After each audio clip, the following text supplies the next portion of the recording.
This is my current PC. It is an HP EliteDesk 800 G2. If you want to watch the previous video on it, you can click in the top right of the screen. This has an i7 6700 with 32 gigabytes of DDR4 RAM, a GT 730 2 gigabytes and a 256 gigabyte SSD and a 1 terabyte hard drive. Instead of just getting a new graphics card, I found this computer on Facebook Marketplace for $100.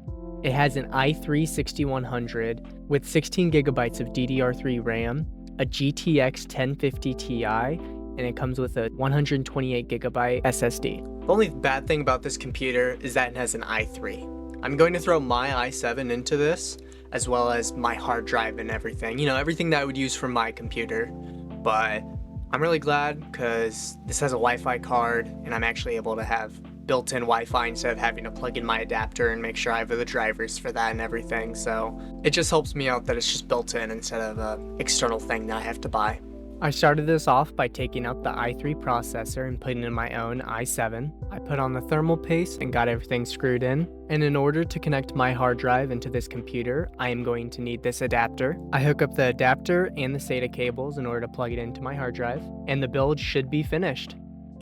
Now that we got her built and everything set up, let's put her together. I mean, I'm really glad that there's no issues. I didn't hear any cracks or anything like that. It went together perfectly fine. The only issue I had was taking off the CPU fan, which for whatever reason, I had to use a power tool to unscrew it. And like, I had no clue. I tried so hard and I just did not want to break it by pressing down harder and trying to unscrew it by hand.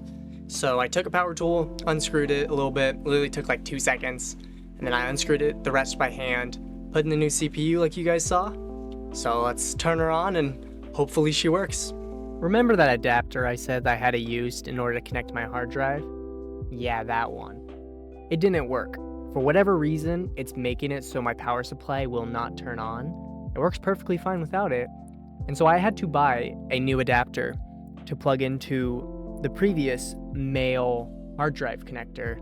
And so I got one that connects female to male, and it gives me 2 more males. Now you might be wondering 2 things. Why is his computer sideways? And why does he still have that Wi-Fi adapter he was talking so much about how he doesn't need? The Wi-Fi takes Wi-Fi 5, meaning I cannot connect to my primary Wi-Fi, and I have to use my Wi-Fi adapter. And the computer is sideways because it won't turn on if it's upright. For whatever reason, the graphics card will not display to my monitor if it is standing upright. Anyways, let's move on to some games. The first game that we have is Fortnite at 1080p performance mode with epic textures and view distance. I was averaging 147 FPS, but there were a couple stutters that dropped the FPS to 0. I believe that turning down the textures and view distance to high would greatly improve the performance. Next up, we have Fortnite once again, but this time we are recording on OBS. I just used the recommended settings on OBS because I didn't really want to get too much into it.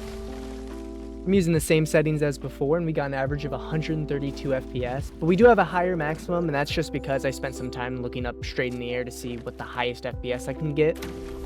But besides that, this records really well, and besides those couple of stutters that I said could be fixed with turning the distance down, it runs very well.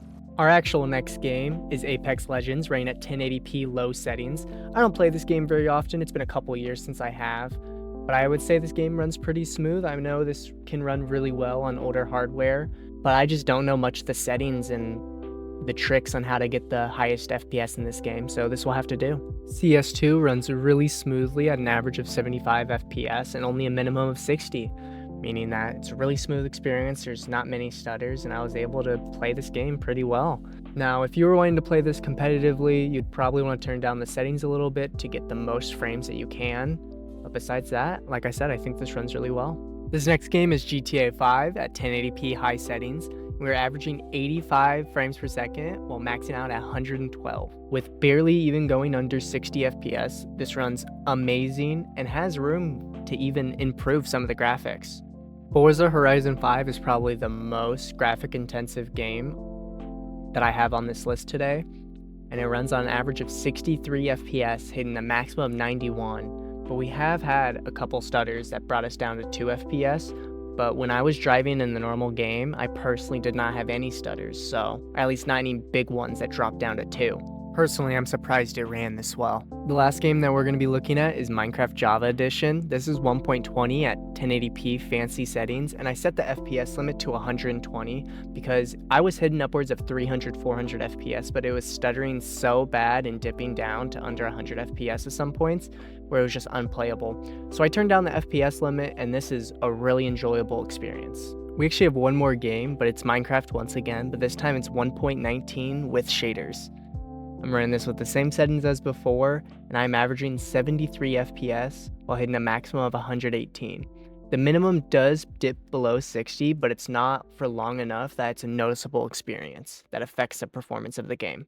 Overall, I think this was a very well needed upgrade. I'm personally happy with how it turned out and with what I'm now able to do with my computer. If you guys like this video, hit the like button down below. Subscribe if you're new. I'll see you guys later.